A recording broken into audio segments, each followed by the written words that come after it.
Welcome to LOA Today. I'm Walt here with Linda Armstrong on Friday, October the 4th, 2019.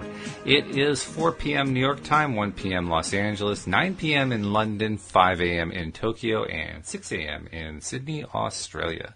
Wherever you are in the world, thank you for joining us for another episode of LOA Today, your daily dose of happy. And the only unhappy thing today is, for some reason, Zoom does not want to live stream to YouTube. It doesn't want to live stream to Facebook. It doesn't seem to want to live stream anywhere. So I think we're going to do this the old-fashioned way, Linda. We're just going to do a podcast, and that's all there is to it. Right. So that's okay.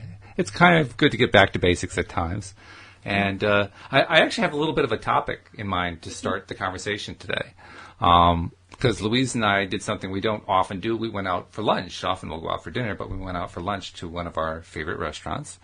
And it reminded me of something that David Barkey, who used to do the podcast with me a couple of years ago for about a 5-6 month period, every single show he would ask me the same thing. He'd say, "Have you had any energy-lifting foods lately?"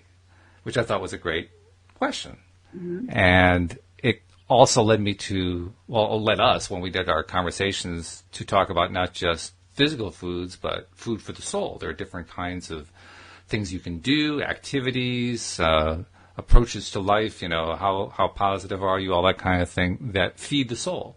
And so I thought about, let's just talk about some of the ways that we can feed our soul, because I think that's something, it's good to visit every once in a while. So if you're up for it, I figure. And I actually found an article on Psychology Today by a psychiatrist named Dr. Cynthia M. I think her last name is Thaik. Forgive me if I'm not pronouncing your name, doctor, but if I'm not pronouncing it correctly. But she's not a psychiatrist. She's a cardiologist. Mm-hmm. And she says she's often asked about what kinds of foods are healthy or unhealthy for the heart. Well, she decided to write an article about what she's calling healthy and unhealthy foods, but the foods are not actual foods. They're activities you can do that are either healthy for your heart or unhealthy for your heart. And the first one is what grabbed my attention and made me kind of put this topic together, because she said it's not only healthy for your heart, it's stuff that's healthy foods for your soul. And the first one is gratitude. She says gratitude, she describes it as an expression of thankful appreciation for the benefits that one has received or will receive. And then she quotes Wallace Wattles, who of course was the inspiration for the movie The Secret. In his 1910 book, The Science of Getting Rich, he wrote, "The grateful mind is constantly fixed upon the best, and therefore it tends to become the best. It takes the form or character of the best and will receive the best. Faith is born of gratitude. The grateful mind continually expects good things, and expectation becomes faith." So she says, nourish yourself with gratitude by stating 5 things you are grateful for each day before you rise out of bed. And when I read that, it reminded me not so much of something I do when I wake up. I have a little bit different routine when I wake up, but it's something Louisa and I have done for many years now. We'll end a day not so much focusing on gratitude, but focusing on what do we appreciate about what went well during the day, which is kind of the same thing, but it's a way of kind of, rehashing what happened during the day and kind of remembering it. Because we do have a tendency to go through days and forget, okay, we had a really good thing happen, and we just kind of skip past it. And then we had another good thing that happened, and we skip past it. And then we spend the next 3 hours focusing on one thing that went wrong. Whereas when we flip the behavior pattern around, we start seeing it differently. I think some of that, too, is because when we can allow ourselves to stay in present time, well, you can find everything to be grateful for, because right here, right now, there's nothing going wrong. Yes, right. Right? But when something's going wrong, say throughout your day, and you start to fixate on it, you're not in present time. Now you're fixating on something that went wrong 3 hours ago. True. Right? Yeah. So not only you're not in present time, so you can't see the beauty of what actually is good, you're too stuck in those and attaching all that energy to this other event. Mm-hmm. Yeah. Now, it can be tricky because something happens and you're like, I can't believe that happened, and this and that and whatever. That's like, I think, a new thing that people are starting to realize is we just can't let ourselves be stuck in those things. Now, okay, if it's something that has to be taken care of, like I cut myself and I get stitches and now I have to go home and I have to ice it or whatever it is, right? Sure. You have to take care of it. you're going to keep your focus on it. But if it's that some guy cut me off on the road on my way in and I almost got in an accident, and that you're carrying that with you the whole rest of the day, right? Really, you're stuck in some past story that didn't serve you at all in the first place. You're stuck in traffic is what you really are. You're stuck in traffic that you left an hour ago. Right. So why do we want to bring that with us here? Now, those aren't great examples, but I'm sure everybody can think of things where, I know I've done it in the past, where I fixated on something somebody said or some argument. And because you don't let it go, it becomes bigger and bigger. Like the story becomes so big that some of the things in your story never actually really happened. Yeah, right? They're just kind of triggered by that. Yep. So, but again, that's because you're not in the present moment. Whereas in the present moment, you can always find stuff to be grateful for. Yeah, which is like what she's saying, or what you're saying that you might be doing in the morning. You wake up, okay, nothing's gone on yet for the day. It's a fresh, brand new day. Yeah. You can just sit in gratitude and not hold on to a story from yesterday. Then we can feel and allow that energy to come in, which is a great way to set up the rest of the day, right? That's food for the soul. Mm-hmm. That's absolutely. Something that will carry you further in a better way, in a higher vibration, than if we're still playing an old story in our head. No doubt. People do that in their life. They can't let go of that guy who cheated on me 25 years ago. Yeah. I mean, really, come on. Let it go. Right? At some point, you gotta. Yeah. Why you carry? And the other thing, too, is if they don't know what we know about energy, they're just inviting other relationships will wind up the same as that one. Right. How many times have you heard of that? Oh, God. You mean like in the last week? But I mean, it's like the same thing with, I'm just saying battered wives because you hear that example. Yeah. Or even bad jobs, right? Sure. Then you go to the next one, the same thing happens again. Mm-hmm. Because you didn't address whatever the underlying energies are there. Yeah. And then you bring it with you again. Exactly. Yeah. So I like that. It is good. Yep. Creativity. Okay, no, guys, say what. No, finish what you're saying. Go ahead. Well, I'm finding big time messages coming in a lot about self-care, self-love, and, of course, new beginnings. But letting yourself be in that creative space, because we're creators, and it takes all different forms. You don't have to be an artist with a paintbrush to be a creator. Right. You can create in so many different ways. I mean, everything's created, so really we're a creator of everything. Well, also when we take what Abraham says, I mean, literally any time that we are focusing on something, we're creating. Absolutely. Which means we're creating constantly, continuously. So that is part of, again, it comes back to heart and soul. Like what makes you feel good inside? Like what do you love doing? I'm going back, I got a canvas back there. I'm going back to doing some painting, some oil paint. I let that part of myself go, and it seems it's creeping back in again. It's even like another meditation. So you can just get in that energy and that flow, which is feeding my soul, feeding my heart. Yeah. And who knows what that opens up for you when you're in that energy. That's it. Yeah. Because the moment that you make that kind of a shift in the way you're thinking and feeling, stuff is going to happen.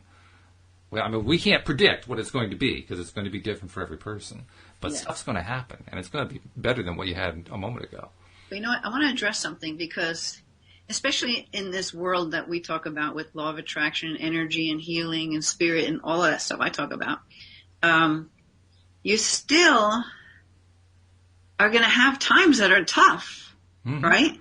Sure. That knock you down, and you're like, "Oh my God, where did this come from? How did I create this?" And then you start getting this whole kind of thing, and that stuff will always be there because it's kind of moving us to create something possibly new, different, right? Maybe it's showing up because whatever was keeping you there has run its course, and you're not leaving.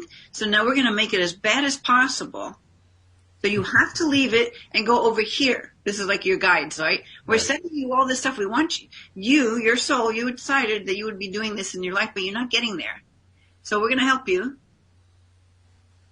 to try to get yourself out of that, right? Because it's just our, it's that whole thing with, what is it, Einstein, doing the same thing over and over again. Yeah. The definition of insanity, yeah. Like that. So I know I found that in my life too. Like there's a cycle that's repeated like 3 times. And I'm like, what the heck? And I know about all this energy stuff, but still it's showing up. Mm-hmm. But I'm realizing it's showing up so I can get this other part of the overall picture that I was kind of not looking at. Yeah. Yeah, there is a message in all of it, isn't there? Yes, forcing me to look at it. Yeah. So I'm only saying that because I guess I'm just talking to those people out there who might be listening who say, yeah, you guys talk about all this great stuff and how we can create our lives and how everything's beautiful because you decide it's going to be, but my life is shit. Right? and then you're going to hear us say, well, you created that shit. And it's true. We have. Which is really irritating when you're in that place, by the way. My crap that I'm going through. Yeah. I take full responsibility. Mm-hmm. But the thing is, by going into gratitude for what is working well, you allow yourself to open to the understanding of why maybe this thing doesn't serve you anymore, or maybe how you can just tweak it so that you do it in a little bit different way. Maybe you don't give it up completely or give that person up. Maybe the thing is, when you're so stuck in the problem, you cannot see a solution. You have to because I used to be in advertising, right? Mm-hmm. Well, we would get stuck like trying to figure something out, and the people who I worked under would say, "Just go outside for a walk; it'll come to you." Mm-hmm. You do that, and all of a sudden it comes to you, right? Or you go out to lunch and you just chill and you take your mind off of it, and you're looking at whatever, and you come back, and all of a sudden it pops in because you have opened up the space for it. Right. So that's feeding your soul by doing something, or just by gratitude, or by doing something simple that allows you to maybe stop that mind chatter for a little bit. Sure. Yeah. Yeah, that's a big deal because that mind chatter can really take over if you let it. So you have to actually take kind of a conscious approach to, I'm going to shift that mind chatter away and replace it with what I really want to be focusing my attention on. It takes some doing, but it can be done. Yeah, it can be done. And even those who understand, I fully understand it. I still get stuck in it. And so I'm still having to learn that. But for me, it's a little bit different now. For me, it's like my ego is trying its best to keep its control over me. But my spirit is becoming so strong that it can't. Mm-hmm. It does, but maybe for only 2 hours. Instead of running through the whole day or the whole week or a couple of days, whatever. It used to be I just find that I can get through it much quicker because I have a fuller understanding of it and I can feel it when it starts happening. I'm like, wait a minute. Do I really think that thought I just had? Like, okay, good try. I see you. Okay, you want me to fearful? I feel fear. Okay, I feel it. But you know what? I'm not going to live there. No more. I'm not living there anymore. I choose to go to the light, basically. So I don't even know a good way to describe that. I don't know if I'm doing a good enough job. No, you're doing well, yeah. But it's like, I notice for myself with the stuff I've been going through that fear-based ego can't keep me there for too long. It can sink me. It'll try. But it can. But it won't sink me for very long. Yeah. I'd be like, okay, all right, this is happening. Yeah. So it's not like you want to deny it or push it away. You want to go into it. Like, all right, yeah, okay. All right, you want me to be really fearful because, you're losing your grip on me because I'm not living my life through fear anymore. But you got to throw this big one at me because you want me to live there. And of course, it's all our own creation. So right. It's not like this ego is a separate entity. It's you. It's a part of you. Mm-hmm. But it's like we no longer want to live through that part of us. But I want it to be there when it's actual real fear. Like my life is in danger. Okay, yeah, talk to me. Or maybe it's giving me some fear because, again, kind of like spirit will. I'm going down the wrong direction, or I'm putting too much focus on something, or it wants me to pay attention to this over here because. So I'm not saying it's entirely bad. There's good to it, but when we find ourselves in these really lower emotions, most of the time, we don't need to be there. No, well, actually, we never really need to be there for any length of time more than a minute or two. I mean, they do serve some purpose because they help us identify what we don't like, and that's an important thing. Yeah. We don't need to live there. But we don't need to live there. That's definitely true. Yeah. Now, interestingly enough, Dr. Saik, after talking about the importance of gratitude, the number 2 item on her list is something that we often equate to gratitude. But she distinguishes it as a separate item, appreciation.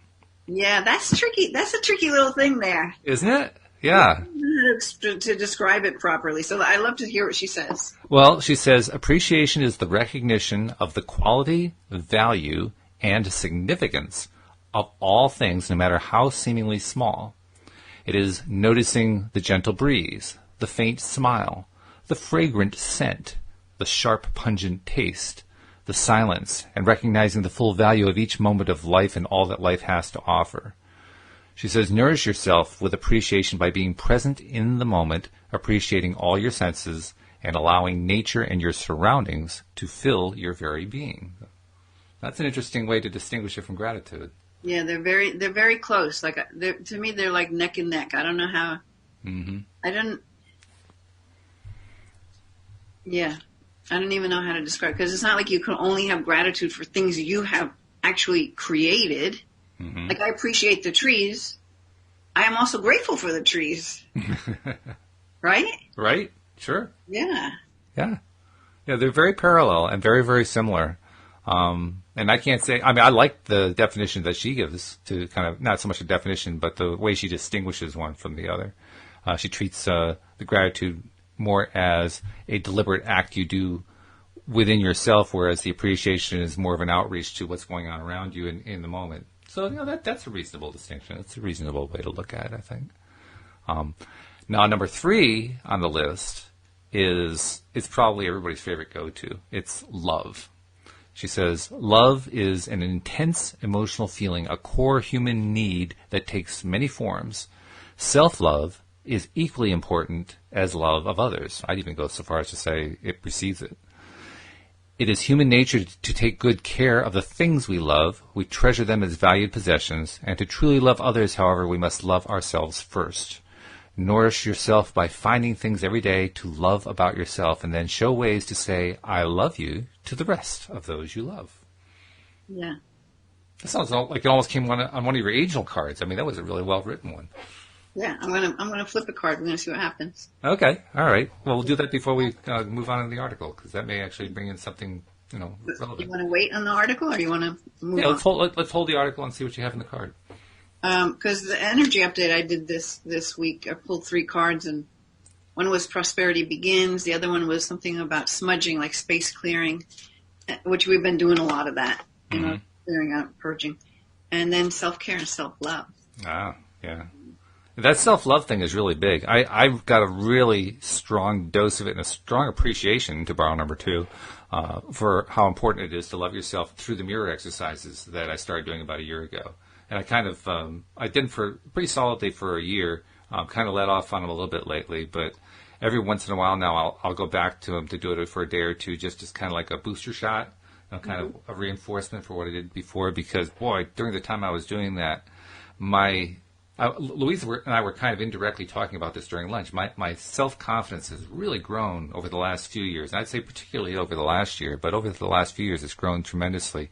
And the way I noticed it in terms of what I was talking about with Louise over lunch was I am getting more and more reactions from people, women and men, that tell me they are seeing me differently from the way they saw me before. And these are both people I know and people, out on the street that I've never met before. Oh, yeah? I'm getting more female attention in the I'm interested in you kind of attention, even though I'm thoroughly married.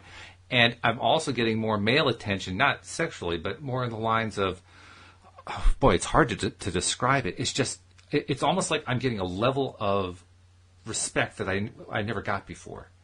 That's the best way I can think of to say. I think you're allowing your true self to shine bright, and that's what people are reacting to. Right, exactly, yeah. But it's an interesting experience because, within myself, I've been doing my exercises for the last year, and I've been doing the show with you and with others, and, so it's just been kind of a slow process, and it's been growing and growing and growing. So it's harder for me to see it.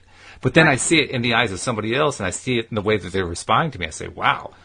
I'm definitely different in some way because I'm getting a different response now. Right. It's like when you're with your own child, you don't notice they grew 3 inches in the past, so and so, and someone else. Right. Oh my God. Right? Oh, you've really grown. So close to it. But so for people who haven't heard you talk about the mirror exercise, why don't we say? Oh yeah.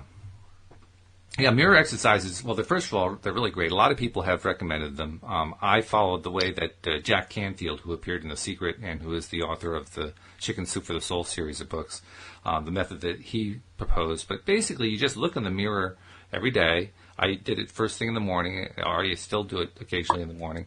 And you just talk to yourself and tell yourself everything you like about yourself. And that first day is the tough one because I did my mirror exercise that day for literally 5 seconds. That's all I could handle. The next day was 10 seconds, and then 20 seconds after that, and it got bigger and bigger. But, I just spend time saying, well, you've been doing this, this, and this, and congratulations on how that worked out. And by the way, you're looking so much younger. What is it? You're getting more sleep, but you're looking great. I'm really proud of what you've been doing. And you're saying this as you're looking yourself in the eyes. Yeah. And when you keep doing that, what you realize is that you're giving yourself kind of the strokes you've always wanted people to give you, not realizing that they really needed to come from you. Right. Yeah. Right. Nurturing yourself. That's what it's all about. Yeah. It's a lot of what everything is about right now. Coming back to our truth, right? Going within, not giving all our power out there, or how people say things should be done. Right. Why should they be done in any which way? Be done in your own way. It's funny because I was listening to on Audible Conversations with God. I just started listening to it. Oh, Neil Donald Walsh. Yeah, I had it. I just haven't listened to it. My husband's read it, listened to it. He's like all 3 books. And I'm just in the beginning of it. But when God was saying the same kind of stuff, like there's who's to say how it is, right? You're all part of the all that is. Because he was talking about how, like, I think Neil Donald Walsh says, yeah, but what about the Bible? The Bible says this, and he goes, well, I didn't write the Bible or something like that. He's like, that's just an interpretation, right? Yes. Yeah. But you see that. You see teenagers, they give their power away because they think this one's cool, so I can't act like me. I got to act like them. Right. Right? Sure. Well, we all did that too. Yeah. Or young mothers, although we can be rebellious when our mothers tell us how it's to be done, but we might also think they know better because they've done it already. Right? But who's to say your way isn't even a better way, Exactly. Yeah. And that's a message I got early on from my guides. There's no right way. There's no right way. Find your own way and keep it simple. Those are 2 great messages right there. I've been living off of those. Yeah. Yeah, those are 2 great ones. So this is odd because I got this card, Disruption. Okay. So I have no clue what this is going to tell us. Not exactly what I would have predicted, but there's a message in here somewhere that matches up with what we've been talking about. So it'll be interesting to see what it's going to be. It's like that word again. So we have all these different interpretations. Maybe it's a disruption to the negative self-talk. I don't know. Maybe. Who knows? We'll see. But that word just off the bat, we're like disruption. Okay. So it says a sudden, usually unforeseen disruption of major change or major change that is happening or about to take place. Okay. That's happening with me. Okay. All right. There's major changes, but it wasn't like totally sudden, but anyway. Even if it appears to be a negative experience, it can lead to enlightenment or a total shift in your lifestyle. In traditional tarot meanings, this card represents the falling tower that eventually crumbles due to its weak foundation.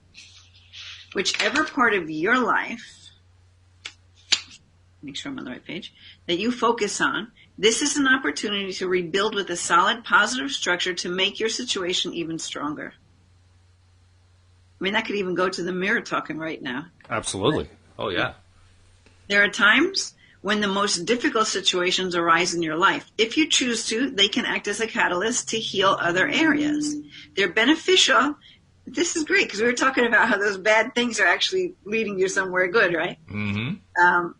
They're beneficial because they are truly your greatest teachers. Learn from past mistakes, accept them, and integrate them into your life as a stepping stone. To be forewarned is to be forearmed.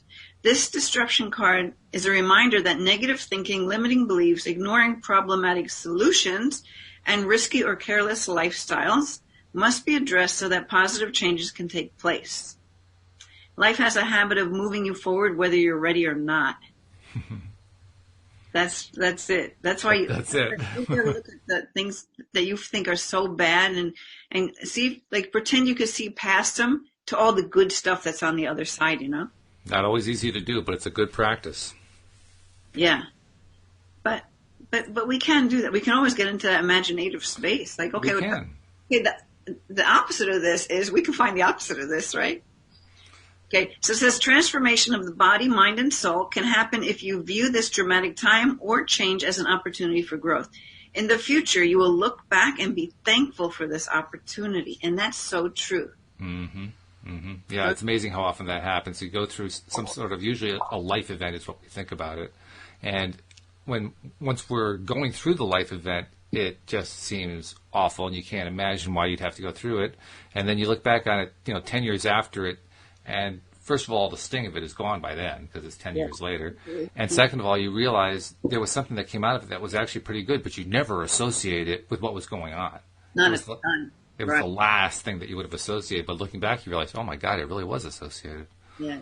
Yeah, amazing how often that happens. Yeah. It's incredible. Yeah, and we can always look back and say, wow, this is the best. I mean, I've talked to people, cancer patients, who have said it was the best thing that ever happened to me. I know. I've heard that one a lot. Yeah. Yeah, and I remember the first time I heard that, I said, what are they talking about? It sounds so counterintuitive. Yeah. But you hear it often enough, you hear enough people saying that, you say, wow, there really is something to that. Maybe that's why I had to knock them over the head so they can decide to take self-care, self-nourishment, find what they love, lead from their heart, you know? You do that at those times. You're like, okay, if I don't have much time left, I want to take advantage of everything that is good. Right. Well, we can do that every day. We don't need cancer to do that. That's true. That's true. Although, as you were saying that, it also occurred to me, science likes to do, scientific studies where they measure, okay, what is the incidence of cancer when you're exposed to element X, whatever X is, and then they show you whether or not it's actually a significant number. Okay, now we have to take this one seriously. They never ever, that I've ever seen, at least not outside of what I'll call psychology circles, they never ever look at what people who did go through a dread disease ended up with something beneficial at the end. Yeah. That's not something that science ever looks at. It's not part of the way scientists are wired to think. Right. But wouldn't it be interesting if there were studies along that line? Maybe there are. We just don't know about what we're tapping into. You're tapping into it right now. Well, possibly. I mean, I would imagine probably within the field of psychology, you could probably find studies like that. Yeah. But I'd like to see it done by the actual scientific researchers who do the other kind of science, because that would be really interesting. So, interesting card. Yeah. And, as you pulled that card and we were talking about, disruption. Wow, I wonder what that's all about, because it didn't seem to fit. Isn't it interesting that the conclusion we talked about was how you're in the middle of a disruption, and later on you realize, oh my God, there was something really big in there for me. Right. Yeah. Pretty cool. So anyway, going back to the article by Dr. Thaik, she mentioned that love is the third most important emotion, that we must love ourselves and make that our first priority before we can love others. That was the most recent point that she made. The fourth point that she made was the value of laughter as food for the soul. And that's always one of my favorite ones. Alex King and I, every time we do a show together, it's just one joke after another. It's just one funny line after another because we just want to laugh. Yeah. And as Dr. Thaik says in her article, laughter relaxes muscles and it releases tension. It causes physiological changes that have been compared to a mild workout. Wow. It increases blood flow and improves sleep, making it easier for your physical body to restore itself. So nourish yourself by finding reasons for laughter in even the most insignificant occasion. And don't be afraid to get silly because it's good for your soul. Yeah, absolutely. I agree with that totally. Yeah. Especially, what's that? I remember, I can't remember where or what, but reading articles of people who have like cured themselves of major disease. True. By watching nonstop funny movies. Lots of people have done that. Yeah, it's amazing how many people have done that. Absolutely true. And I love the part that she emphasizes, even if it's on the most insignificant occasion. That's how Alex and I do a show where we're laughing every 3 minutes. Because we pick on the most insignificant thing in the conversation to turn into something funny that we can laugh at.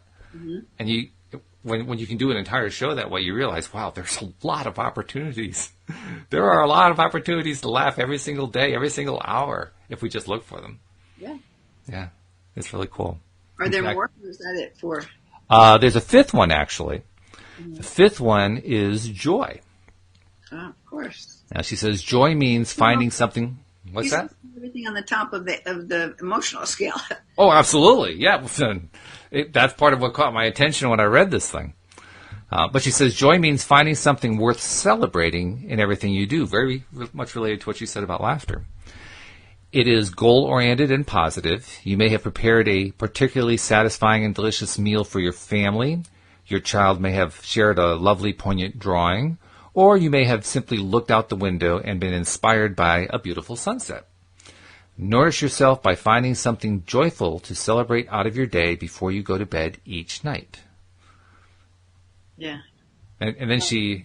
it touches in on the gratitude and appreciation again, you know. Now, what's really interesting here is that I won't do the rest of the article, but the rest of the article is about unhealthy foods for the soul.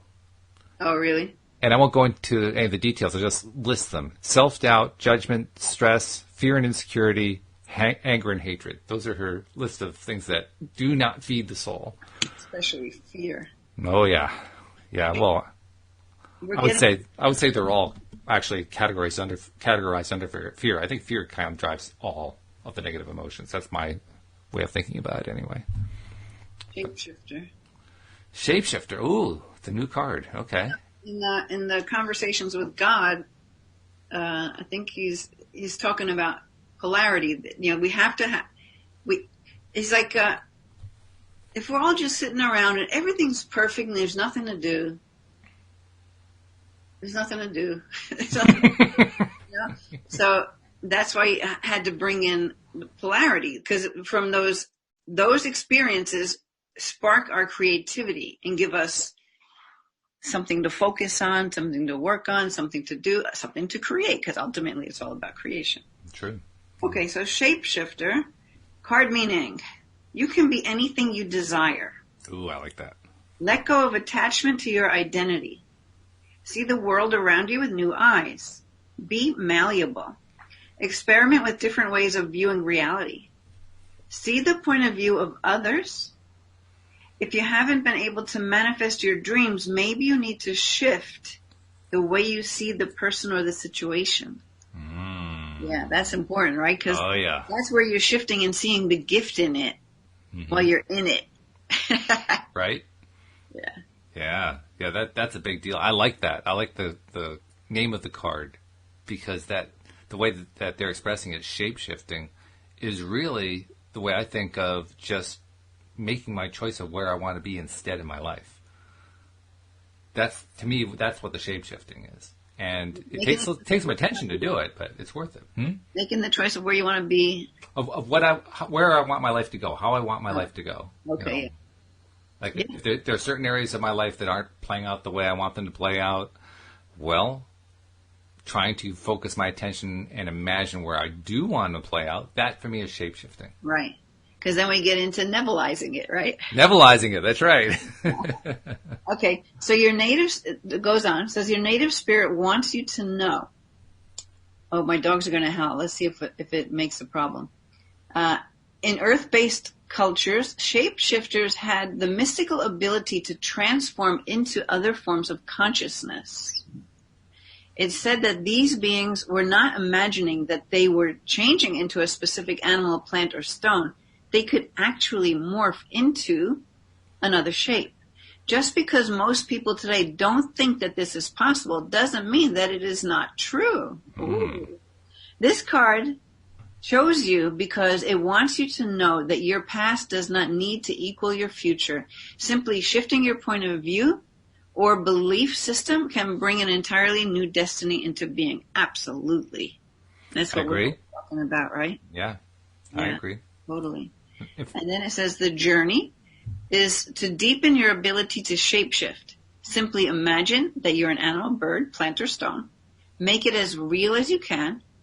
Doing this deepens your ability to shift your beliefs and limiting decisions that perhaps you've held back from fulfilling your highest destiny. Mm-hmm. So I guess they're saying, you can practice doing it on something like I'm a bird now, right? Yeah, sure. Not like, okay, I'm running a multi-million-dollar corporation or whatever it is somebody's wanting to achieve. Mm-hmm. But start with something that's easier, because you can do that in your imagination. That's true. Yeah, you can sit and imagine anything, really. I have been noticing that I described this a few moments ago, how as my confidence level has grown, the reactions I've gotten from others has changed over the course of the last few years. And that I can very easily identify that with a form of shapeshifting. It's almost as if they are seeing a different person now. Now, I'm still the same me. I haven't really changed who I am, I don't think. You're shifting into a higher aspect of you. Okay. Yeah. Okay. That's because good. You're bringing, like I said before, you're holding more light. Mm-hmm. Your energy is expanding out and in the very best of ways so that people feel it. They can't put their finger on it. So then they might be like, something changed. Did you lose weight? They can't put their finger on it. Right. Because it's not something that can be seen. It's something that is felt. Yeah. Yeah. Yeah. And in fact, I think it's an experience everyone has had at one time or another, even without being a conscious creator. If anyone who's ever experienced the feeling of you're in a location and it's as if nobody can see that you are there. We talked about that one time. What was that? Okay. Oh, that was a while back. I can't remember exactly what the there was someone who made a comment, and it was maybe on a show with Cheryl. Oh, I think you're right. Yes, you're right. That's when it was. Yeah. So, there's an example of it. But I know everybody's experienced that. I know I have many times, especially when I was younger. I experienced that a lot. And, there was that part of my rational mind that says, well, they really could see me. It's just they weren't paying any attention to me. But as I have gotten into studying this stuff with you and with others, I'm not so sure of that anymore. I may not have been viewable by them at that point in time. Yeah, that's fun. That's a really fun way to look at that, right? Yeah. You're looking at it as like a negative. It's like, oh, maybe I had some superpowers going at the time, and That's right. Yeah. See my physical body in the room. I've even experimented with this on my daily nature Now walks. you're into my Matrix world, Walt. Matrix work. That's right, yes. But I've experimented with it on my walks. There are some days I'll take a walk and I'm feeling high as a kite. I'm feeling so good, super high energy, and I don't go out with any kind of intention. It's just that I'm on this really, really big high. All the people who pass me who have grim looks on their faces don't even look my way. They don't see me. Well, but there are other people who pass me and they look at me and they're staring at me and they smile at me and I'm not doing anything. I'm just walking along.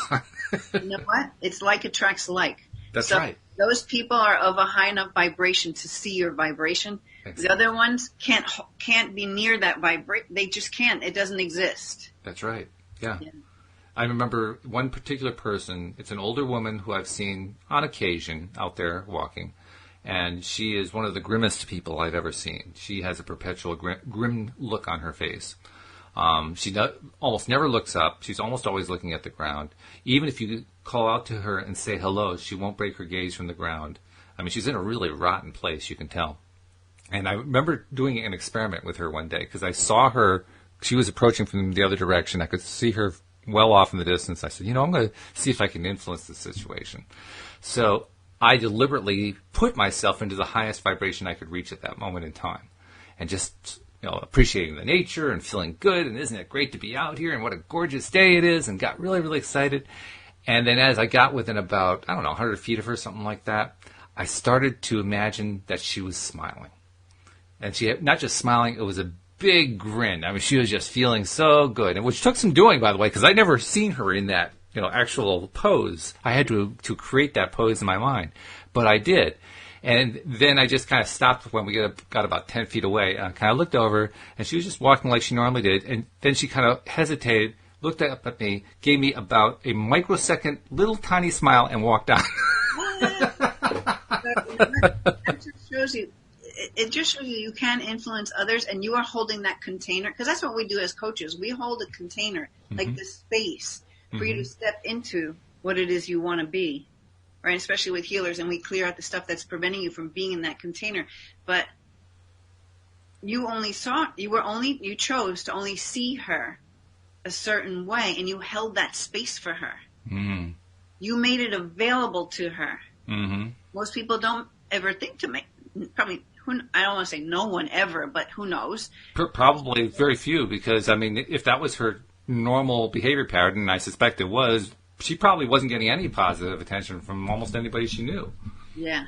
So that's really cool, because you can see then how you influenced the energy, and she was enough of a willing participant to allow that to happen. Just a little bit, but she did allow some of it. Yeah. Yeah. That is very cool. I love the fact that, I mean, all I did, like you said, is I held that space. I didn't think of it as holding a space. I just thought of it as holding her in a positive place. But yeah, it's basically the same thing. Space, and she reacted. Rocks for her to step into. Yeah. Yeah. But the part that blew me away is the one time I actually tried that, she took advantage of it. That was really cool. So guess what card I got now? And maybe this is directly to what you just did. Okay. Role model. Oh, well, there you go. All right, so it says, if you've been, hold on, I need glasses for this deck.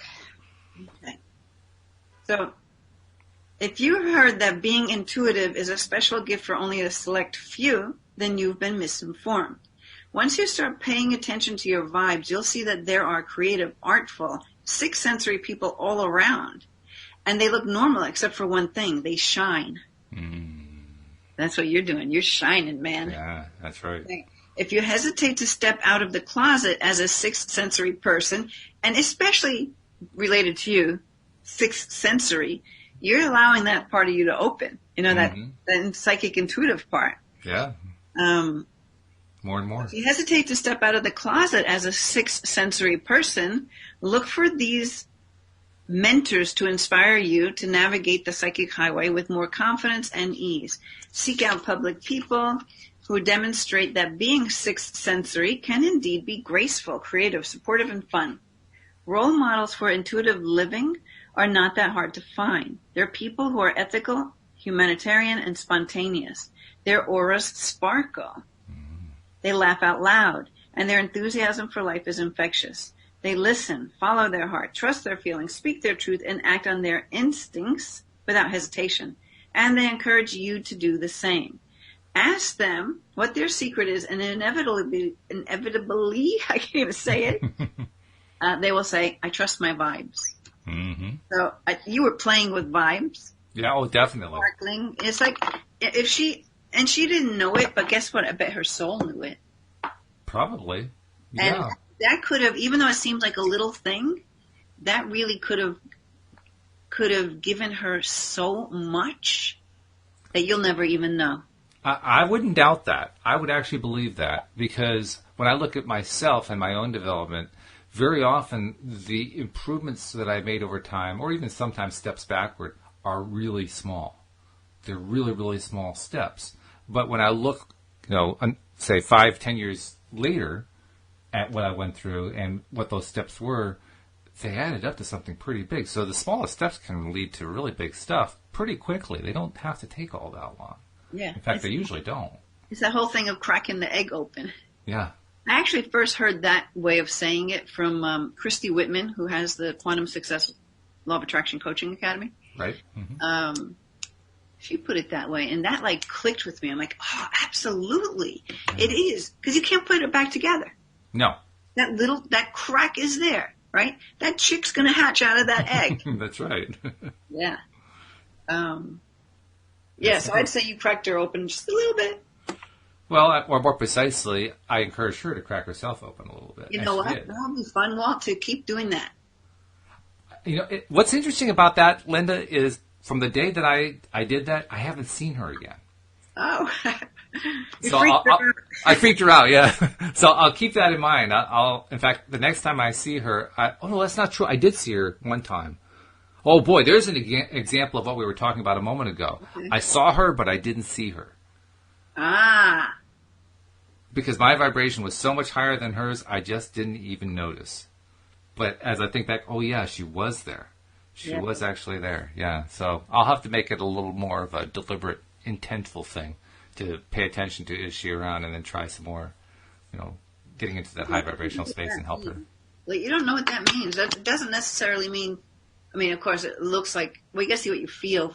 But it could just be that she is a truly loving person, but she doesn't know how to act. And she has some quirky things that keep her from interacting.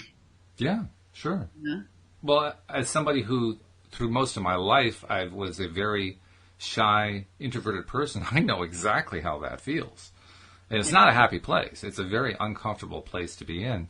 But when you live it as much as I did, I don't have to work hard to remember what it's like. It's kind of ingrained in the back of my mind. So I know what she feels like in that place. And it doesn't feel good, and you want to get out. So, that's why I kind of go back to what you said a moment ago. That may have been a big deal for her that day, to have that one little breakthrough. And with that understanding and that empathy you have for that, I would say if you have the opportunity to do it again, why not? Oh, I'm going to. He doesn't have to lift her head, but she'll still be getting that energy. Good point. Yeah, I don't even have to see a result come out of it, although I think I probably will. Yeah. But you're right, that there doesn't have to be an actual visible result to justify having done it. There's something good about it. You're the one who points out to me, no positive energy you point out there goes wasted. No. Yeah, it'll bounce off. If she can't hold it, it'll bounce off and go to the next person that can. Mm-hmm. Yeah. Mm-hmm. Yeah.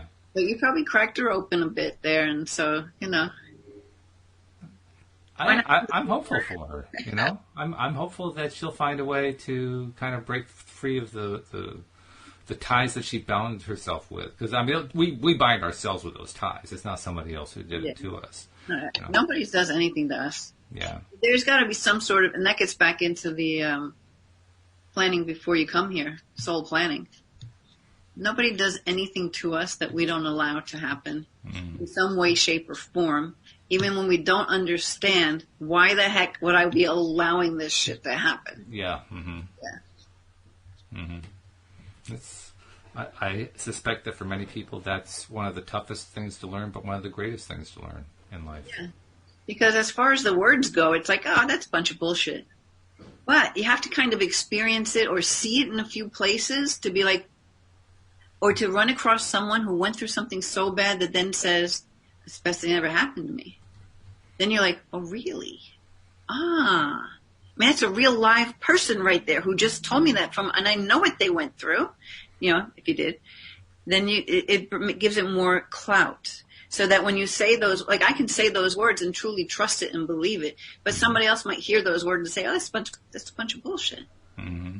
Yeah, right? I totally identify with that because, let's see, it was last week I celebrated my 7th anniversary doing the podcast. It was also my wife's and my 20th wedding anniversary. Yay! Yay! Thank you.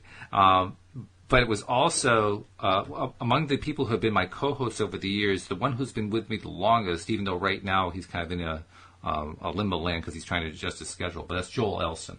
He was actually the 12th show that I did of all time, and then later on he came on to be a co-host and has been co-hosting with me on and off now for about 4 or 5 years. And in that time, I learned a ton along the exact lines that you're describing right now because he told me his story, and his story was horrific. It was a really awful story. He has been homeless. He has been imprisoned for theft. He has dealt with all these horrible things that were going on. He was addicted to gambling.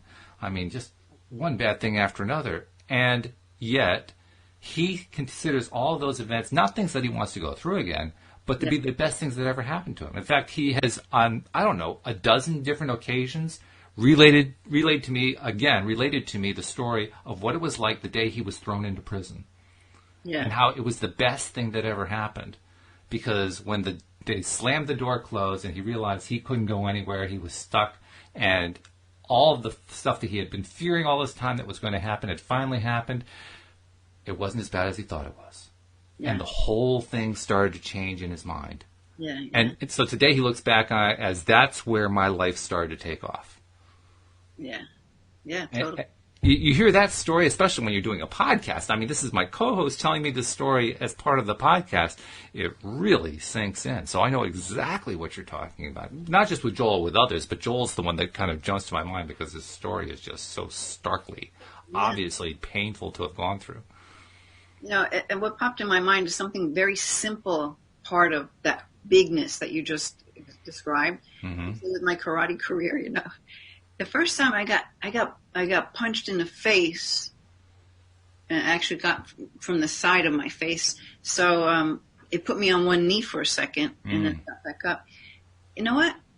I was like, oh, that's what getting the face feels like? Oh, that's nothing. I can do that. No big deal. I'm not afraid of that. I totally took fear out of getting hit in the face out of me. Wow. Because I experienced it. Mm-hmm. And then I knew it's not as horrible as I thought it might be. Mm-hmm. I got punched in the face. I got punched in the face before. I remember one fight, I got hit in the referee didn't even see it. Got hit in the jaw, square on, like 4 times. She didn't good grief. penalties. The referee just wasn't seeing it. And you don't go, ref, she punched me in the face. Like, you can't do that, right? Yeah. I couldn't eat for a week. Oh, God. Ugh. I think I might have won that fight. I don't remember. I probably did, because otherwise I would have been more pissed that he didn't see 4 times. But yeah, it's like, all right. So I experienced that, and I was actually grateful for it, because it showed me that it's not something to fear. So I don't have to go into those matches. Say if you're looking at life, whatever the situation is, but in this is just a little match, like a little karate sparring match. There wasn't any fear about getting in the ring, about, getting hit. Because in my mind, that would be the worst thing, to get hit in the face, right? Mm-hmm. Okay. Plenty of body shots. But anyway. Well, what you're describing is what Joel calls awfulizing. We have an ability as human beings to take something that is not a pleasant situation and work it through our mind and work it and work it and work it until finally it is 100 times worse than the actual event. Oh, yeah.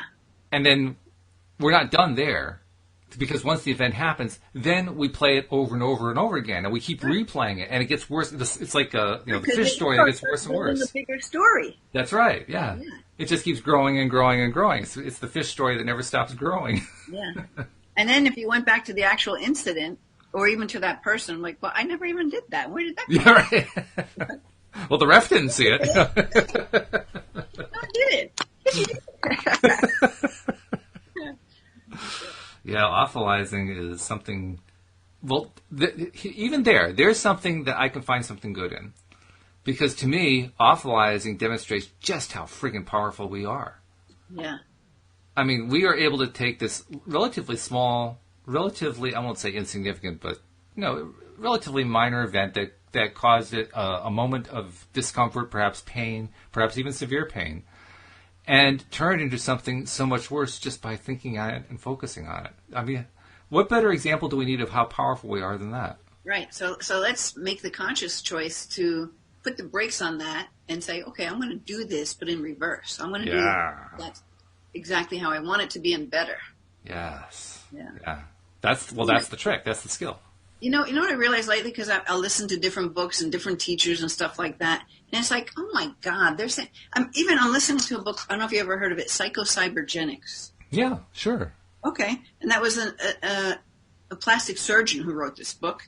Oh, was he? Oh, okay.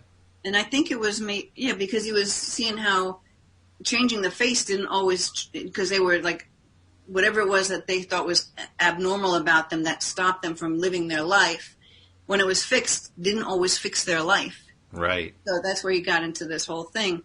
And I think it was written, I don't know, in the 50s or something, a while ago. It was a while ago. God, so many things he talks about. I'm like, oh my God, I heard like 50 different teachers teach that one. I've heard that one. And I'm like, this guy was talking about it before I heard these other people talking about it. Yeah. There's a lot of that, like Neville, right? Right. You look back at a lot of these different things.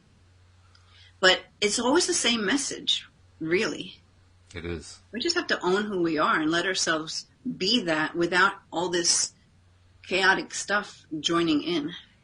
Isn't it something how just owning ourselves and being who we are is such a challenge for us, and yet when we get there, it's so powerful for us.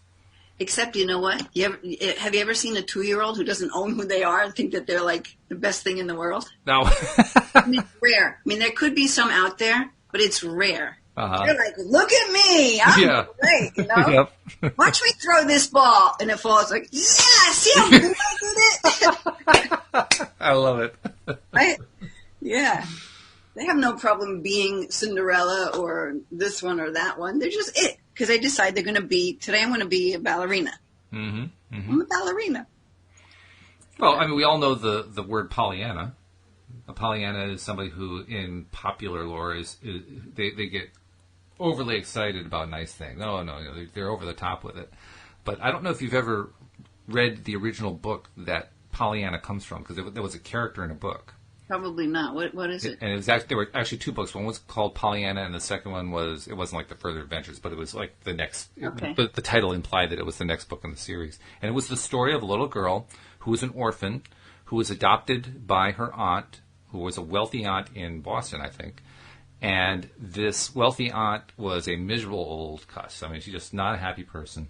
And she brings in this girl who just finds delight in everything. I mean, she is the ultimate live-in-the-moment person. Everything is wonderful. Everything's sparkly. Doesn't matter how poor she is. Everything is wonderful.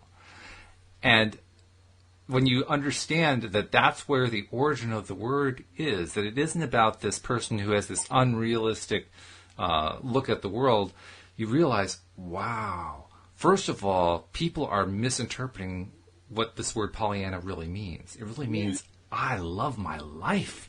I love everything about it. I appreciate. I am grateful. I am all the things that were in that article we were reading. All the things that were in those cards that you were bringing out. You know what's so awesome about this conversation is that the past few days I've been thinking, I just want to, because I can be in that space, but I can't be in that space all the time, right? Mm-hmm. But I'm thinking there are people who walk around who are so happy all the time, just so happy. They exude this happiness. They could have misery happening in their life, but they're still happy, like they're still like glowing.